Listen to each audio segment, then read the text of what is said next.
Alright, the semester exam review part 2. The first question here says to sketch the graph of the compound inequality x is less than or equal to -4 or x is greater than 3. So we look at the first one and we start at -4. So I draw -4.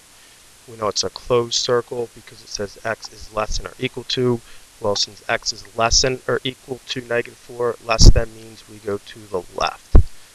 So we extend our line out to the left, we shade into the left, x is less than or equal to -4.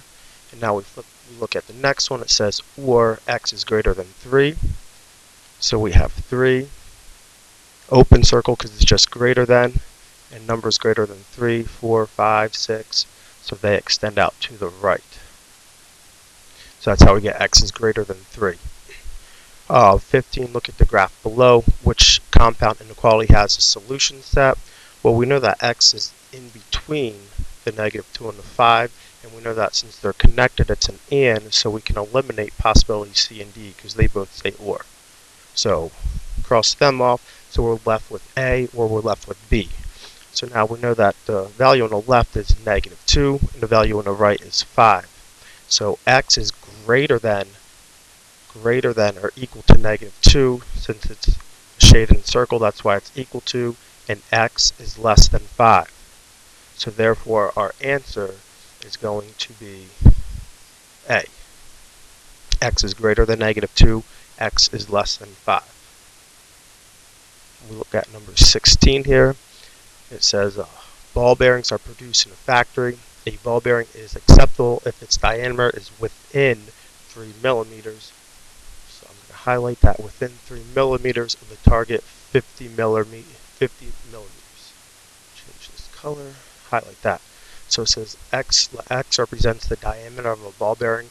One way to represent the range of acceptable diameters is using 47 is less than or equal to x, which is less than or equal to 53, meaning that anything in between 47 and 53 is acceptable.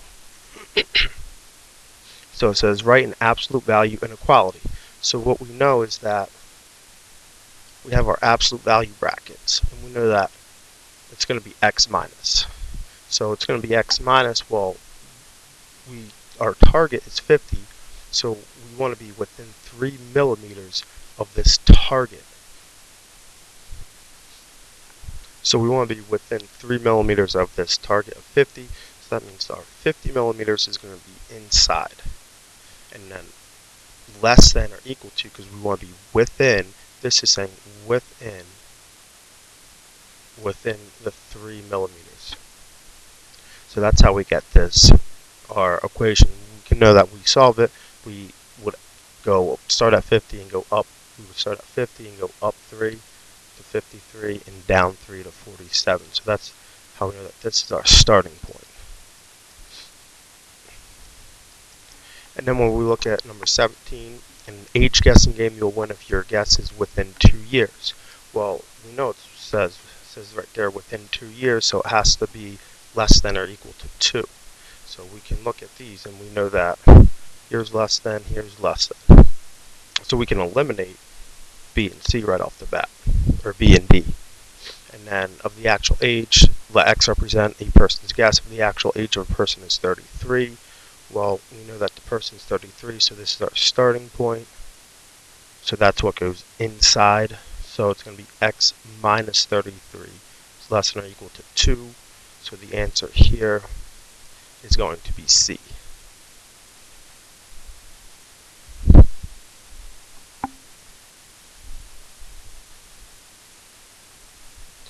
When we look at 18, it says for items 18 through 20, solve each absolute value inequality, then graph the solution. Well, when we go to solve this, what we want to say is we take this and we want to remove the absolute value bracket, so we do x is less than 4. And then we can also say that x, we switch our sign and then we make the 4 negative, so x is greater than -4. So we have x is less than 4, and it's also greater. X is less than 4, and x is greater than -4. So we get our graph that is in between -4 and 4. So we also said that this one is a lesson. Lesson is when they're close to home.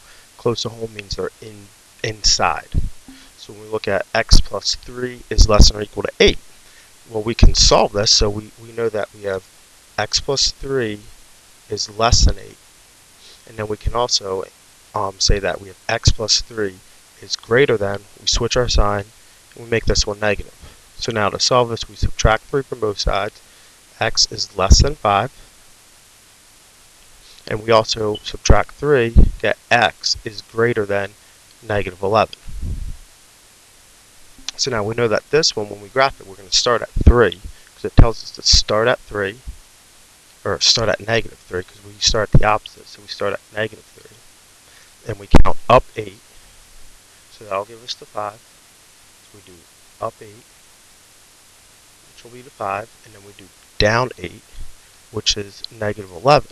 And if you notice, we have 5 and -11 here, so we know we have open circles, and x is greater than -11, x is less than 5, and it tells us this is lesson's in between, so we're in between here.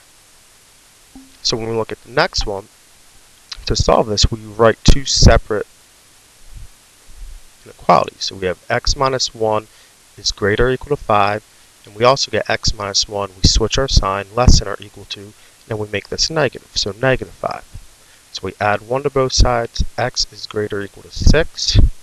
That's our first one, add 1, x is less than or equal to -4. So now we have our two different inequalities to graph. And we can also say, well, we're going to start this at 1. So we start at 1, and then we go up 5 plus 5, which will give us a 6, and we count down 5 minus 5, which will give us to -4. Once again, we have these two values here. We have our -4 and we have our 6.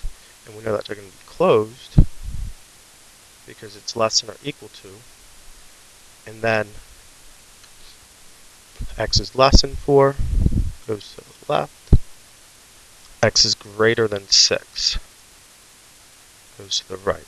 We can also, x is greater than, we want that greater distance, so that distance has to be outside. Question 21, which graph below is a solution? Well, we would start at 4, so we start the opposite of -4. So we start at 4, and we count up 6 and down 6.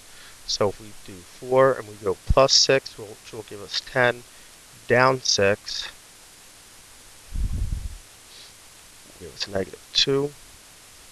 So we know that our two endpoints are -2 and 10. So that means we can eliminate A and we can eliminate C.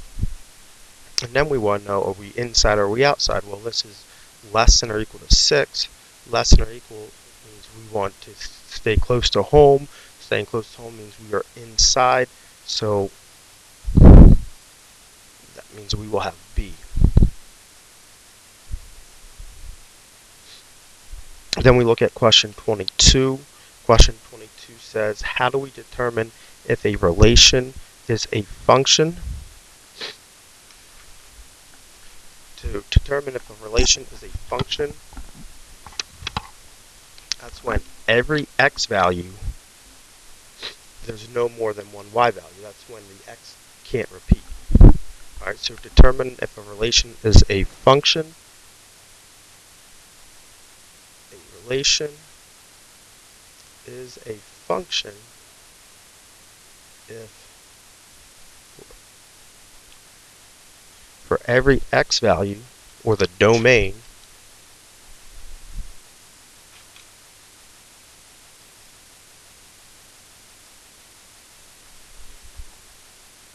there is no more than one y value.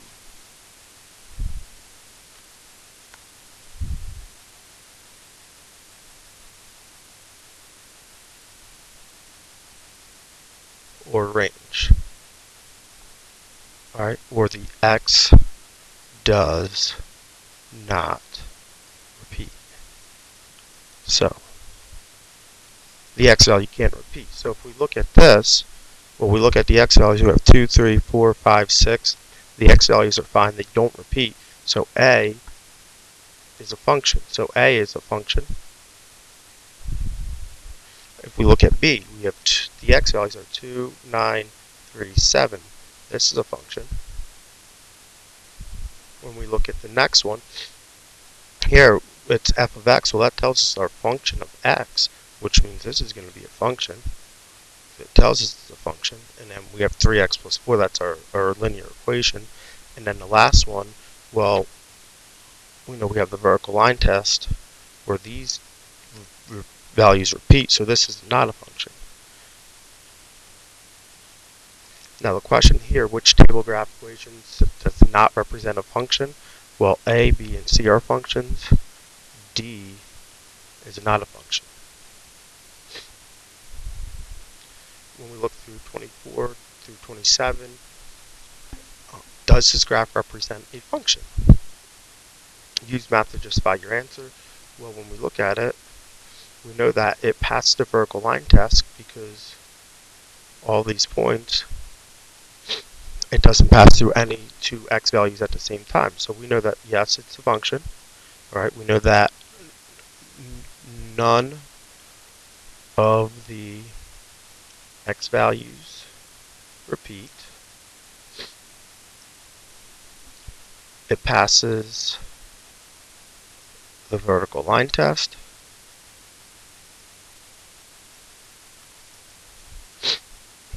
Each x value is paired with only one y value. So each x only has one y value pair. So I'm going to erase these lines up here so that we can answer questions 25, 26, 27. So 25 says when f is negative 1. So this is when x is negative 1. So here's my x values. When x is negative 1, my y value is 1, 2, 3, 4. So the y value is 4. Here it's saying, well, when my y value is negative 4. So change colors. So this is the y values. So negative 4 is 1, 2, 3, 4. Here's negative 4. Well, I see here's my x value. So x is 1, 2, 3, 4, 5. So that's the 0.5 negative 4. And then when the x value is 0, so when the x value is 0, once again, here's the x, well, the y value is 1. So this is the 0.01.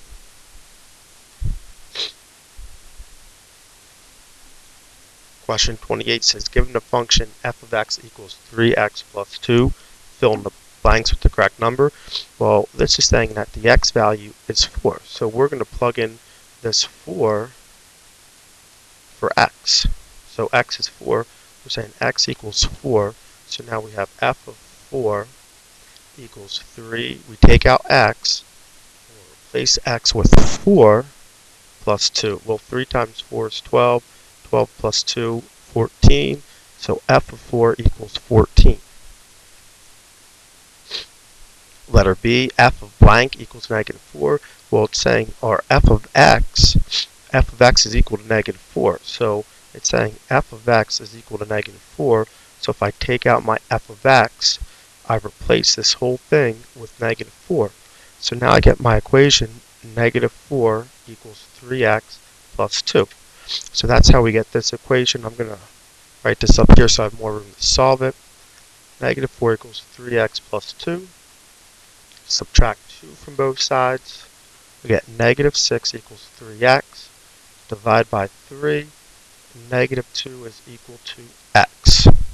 So we get negative 2 in here. And we can check it. If we put negative 2 in for x, well, 3 times negative 2 plus 2. Negative 6 plus 2 is negative 4. Question 29 says, if f of 9 equals 83, which of the following does not represent f of x?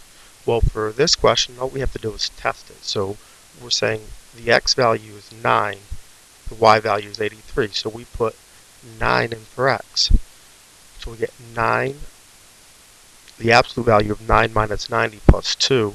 Well, it's going to be the absolute value of negative 81 plus 2, which is 81 plus 2 equals 83. Well, that's true.